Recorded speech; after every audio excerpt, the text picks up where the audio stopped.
Welcome to SmithWeekly Discussions, an occasional program for our members of SmithWeekly Research. Please note this program is a private discussion and everything contained herein is for entertainment and educational purposes only. With that, we hope you're in a comfortable position along with your favorite beverage to enjoy the discussion. We remind our audience to examine our show notes attached to each of our shows to better understand how our program functions. Before we get into our discussion, we want to say thanks for questions coming from our audience at SmithWeekly, including Gordon S., Cindy W., Menachem S., and Jackie A. Returning to the program today is Murray Hill. Murray is the managing director and CEO of Elevate Uranium, and Namibia and Australia focused uranium exploration and development company, advancing a number of projects in their portfolio across both Namibia and Australia. The company is listed on the Australian Securities Exchange under the symbol EL8 and also on the US OTC markets under the symbol ELVUF. Murray, welcome back to the program. Thanks, Andrew. It's good to be here. Absolutely. It's been a while since we've chatted. I think it's been over 2 years here. Well, how about just for the new audience, just to kind of refresh everybody here on our side, why don't you give us just a quick overview of the company? Yeah, as you say, we're ASX listed, based in Perth in Western Australia. We've got exploration assets in Namibia and also Australia. And our primary focus right now is Namibia because there's a significant upside potential from our exploration efforts. Over the last 2 years, we've discovered the Copies deposit. We've discovered Hirabeb, Namib 4, and we hold the largest land position for nuclear fuels in the country. So we're actively exploring. We're building our exploration team in country. We've got the finances to do so, and we've had a bit of success, so we're expecting success to continue. We've just last month announced our maiden resource on the Copies project.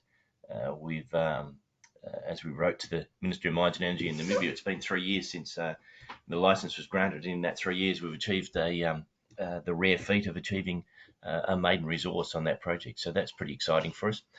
And in Australia, we've got a number of assets. We're just reviewing a lot of those now. We've got some exploration planned. The thing about Australia is it takes a little bit longer to get approvals to do things. So whereas in Namibia, once you've got your tenement, you can just pretty much go and drill. Whereas in Australia, you've got to put a mine management plan together and all that sort of thing. So it's certainly a lot of good assets in Australia. We've done a fair bit of work on them over the time, mostly benchtop work. But we're certainly getting on the ground now and looking to do some drilling later this year. But certainly, drilling full time in Namibia and getting some good results out of that. How about the capital structure? Why don't we update there first, Murray? Talk about the shares outstanding, where we are on cash, and also, if you will, the major shareholders on the roster. Yeah, look, we've got about 260 million shares on issue, so quite a low number for an ASX listed exploration company. And we've got 16 million in the bank. Some recent raisings really were conversion of options to full shares. We've had quite a few shares out as options out there. Now we're down to about, I think, 12 million options, mostly held by management. So yeah, in pretty good position from a cash perspective. Since we last spoke, and being on the OTC has helped, but we have two uranium funds as our sort of foremost major shareholders now, just under 5% each. So we're getting a lot of interest from the ETFs.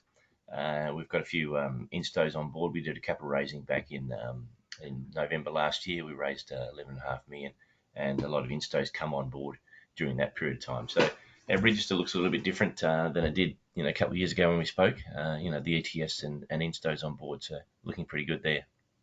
Very well. And how about financing needs over the next, say, let's call it 6-8 months? Any need to raise capital? No need to raise capital, Andrew. We've got enough money in the bank, and we don't need to at this point in time. Murray, where do you think the cash balance will carry you here based on what you guys plan to do? Do you guys see, getting through to this time next year? What do you see on runway? Yeah, we're looking at bringing extra rigs in, but it's trying to source them is a little bit difficult, and sourcing people now. The whole world is short of services, and people is particularly difficult in Australia and Namibia. They're just it's a mining boom, and they're hard to get hold of. So you have to pay a bit more to get them if you can get them.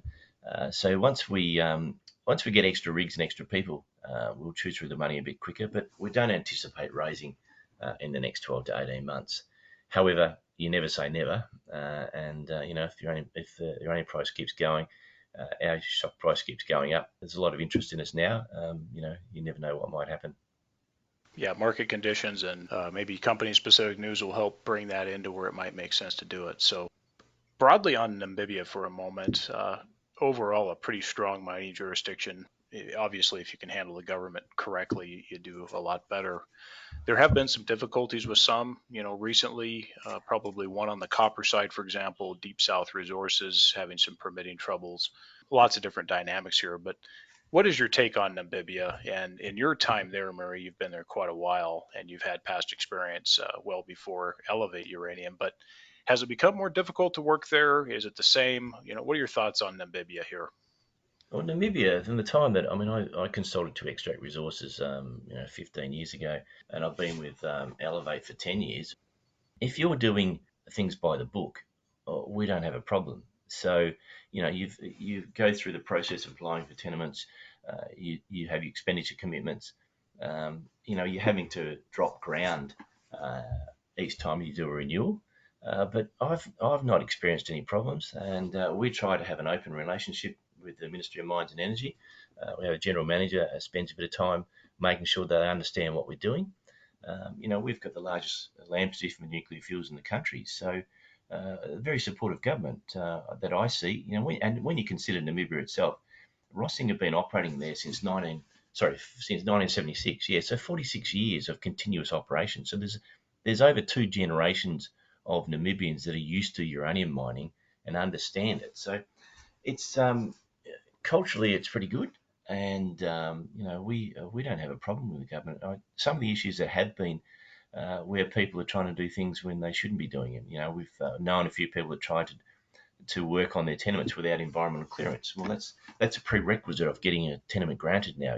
They give you an intention to grant, then they give you 12 months to go and get environmental clearance to go and work on that. So we make sure we do all that by the book, and what is it? 75% of our tenements are inside national parks, and we don't have a problem there. So, no, I think it's a pretty good jurisdiction to be operating in, and I think a few of our peers will say the same, and a supportive government and a supportive people. Well, let's cover the Namibia projects. Talk about what the priority project is at this point for the company and what are the plans there. Because we've got so many projects in Namibia, it's hard to find your favourite project. So what we're doing is, rather than moving down the path of production quickly, we're doing a lot of exploration over the next 2 years. Hopefully, we'll have a number of projects that we can work out which is our favourite and which will come into development first. So we've got this drill rig working full time. We've drilled on a couple of projects, 3 projects in the last 6 months, and we'll drill on another one this week. And then we'll probably come back to copies. Or we announced a 20 million pound resource, but what we did we also found that there's a lot of uranium mineralisation beneath the paleochannel and alongside the paleochannel that we haven't drilled into sufficiently. And we've also found a new discovery a couple of kilometres away from the current resource outside the paleochannel. So we've got a lot of work to do to potentially expand the copies resource, and also then understanding these other projects we've got as to their potential for resources. So that's why we're looking for a second rig, and then we'll work out what our favourites are. But at the moment, it's spreading the rig over a number of projects, trying to understand what we've got, increase the number of mineralised envelopes we've got that we can then drill to get mineral resource estimates, and then in a couple of years' time work out what we want to do with these projects, and which one we bring into production first. We don't want to get into a race to be first into production. There's a lot of our peers that said when the uranium price gets to $65 a pound, that's our trigger. Well, the uranium price got to 64 and nobody moved, even companies that are in care and maintenance. So that sort of tells you that probably the price. The trigger price for these to get into production is probably a little bit higher now because of the cost of a lot of materials, cost of people has gone up. So that means that the uranium price has got to go higher than that 65 to trigger them.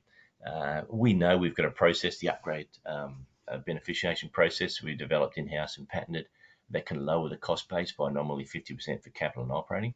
So that's in our back pocket. We'll pull that out on these projects where we need to. But really, the emphasis now in Namibia is understanding what we've got in each tenement, sort of defining mineralised envelopes, and then defining resources, and then work out which one is going to be our favourite project to get into production. We see a significant upside potential in exploration ahead of trying to jump into, to be first into production. Yeah, I'd agree with that. I think there is a lot of opportunity, especially in Namibia, and the portfolio, continues to opportunistically grow, and some good credit there, which will carry on to, I guess, the next subject. And I want to come back to upgrade, which would be moving over to Australia.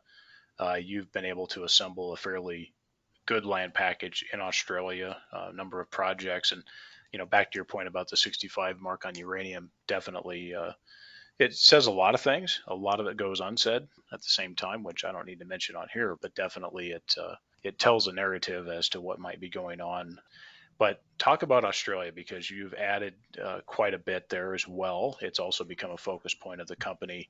Talk about maybe a project or two there that you want to work hard on, and what the plan is over, say, the next 12 months with those projects. Yeah, so we have 48 million pound of uranium in Australia. A couple of projects in the Northern Territory, Angela projects, 31 million pound at 1300 ppm U3O8, so good grade.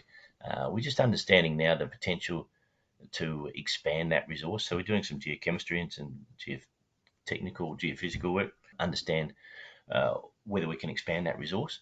It's in the inferred status JORC category, so we can't do a study on it. Or we can do a study, but we can't announce the financial metrics to ASX.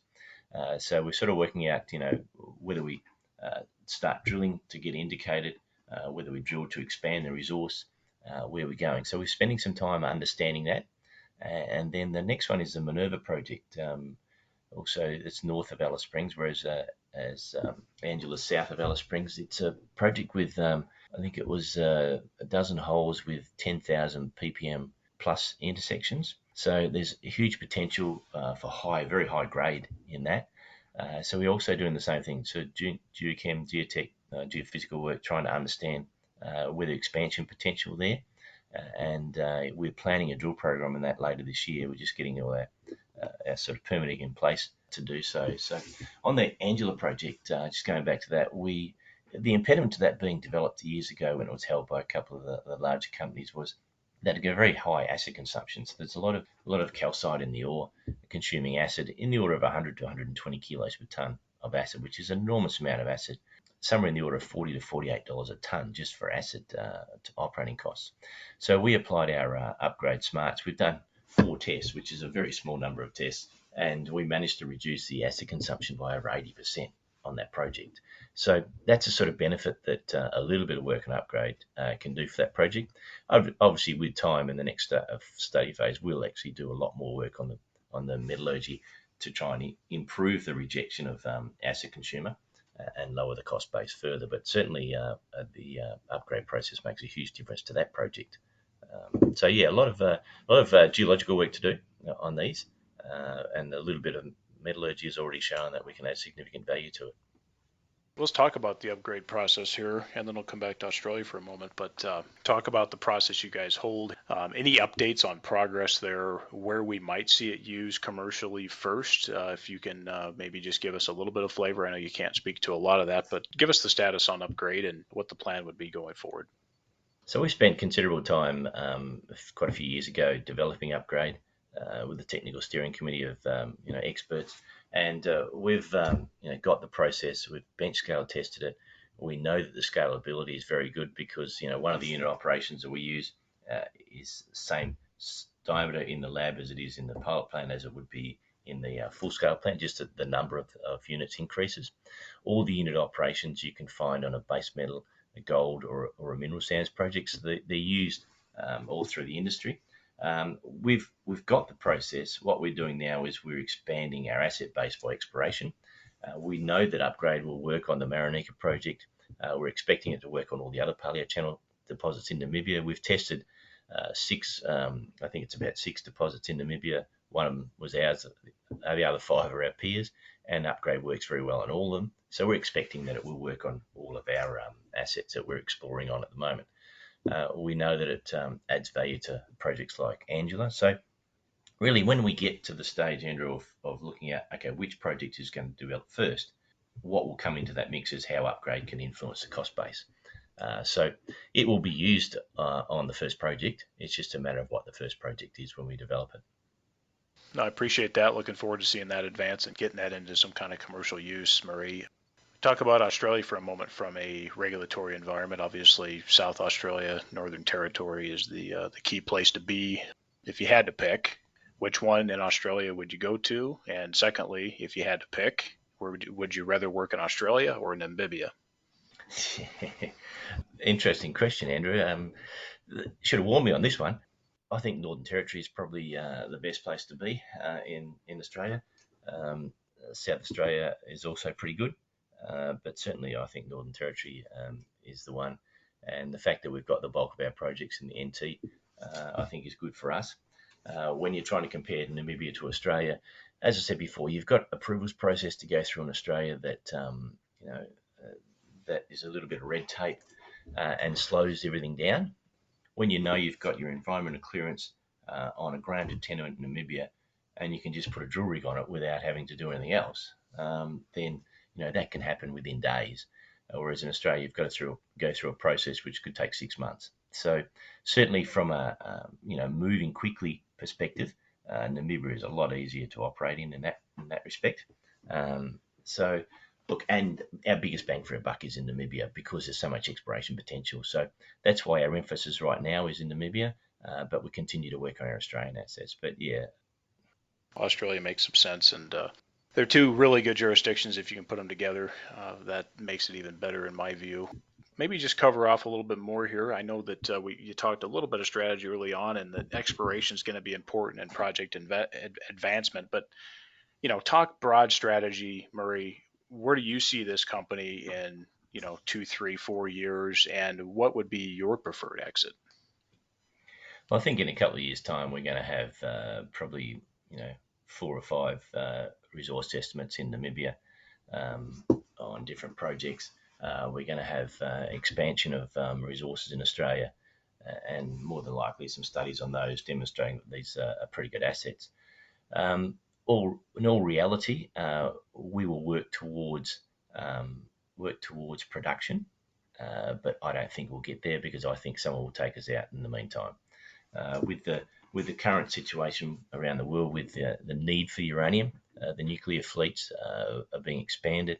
There's a lot of turnaround in policy on nuclear, where quite a few are going to be closed down and now being extended in their life, and there's more planning in place. The reliance on Russia has woken the EU up to the fact that they need to find a better, reliable source of energy. And the climate change argument is pushing people to go down the path of low carbon emissions. So if you want reliable baseload, low carbon energy source, and lowest cost energy source, then you're looking at nuclear.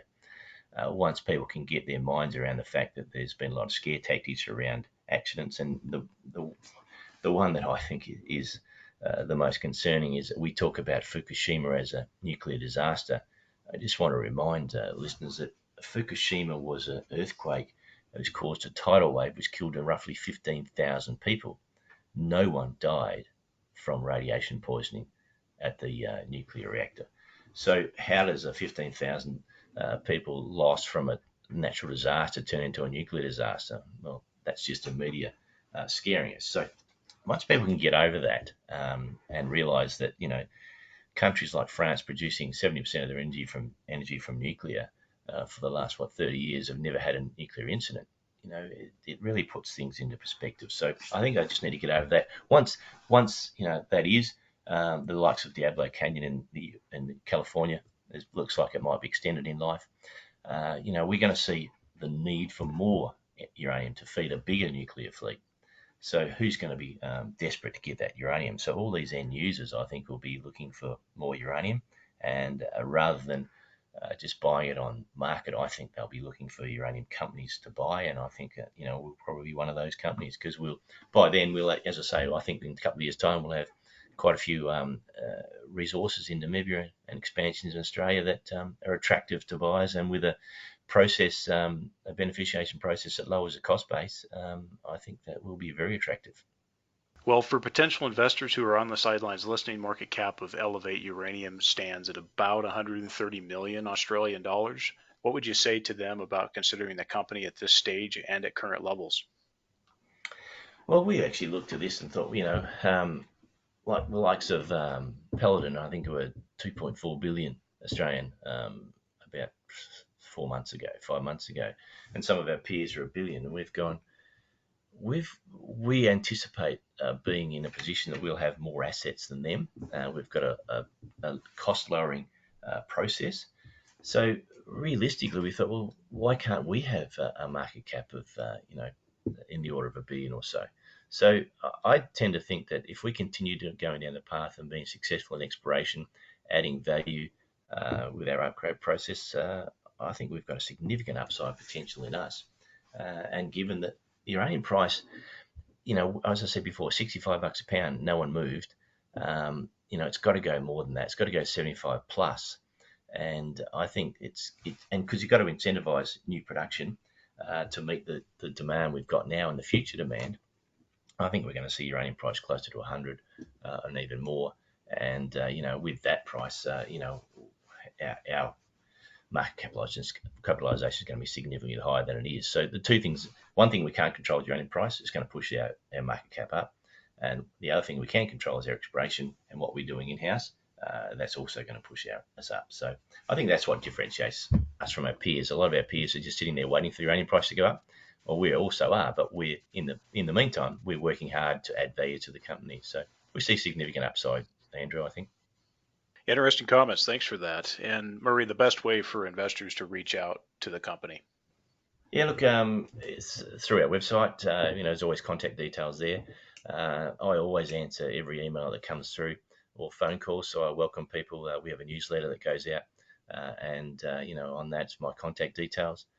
But certainly, through the website, contact me and I'll get back to you. I'm happy to talk to anybody that wants to ask questions. Murray, it's great to chat again. Thank you for taking the time to update us. Keep up the progress. Thank you, Andrew. It's good to chat to you again.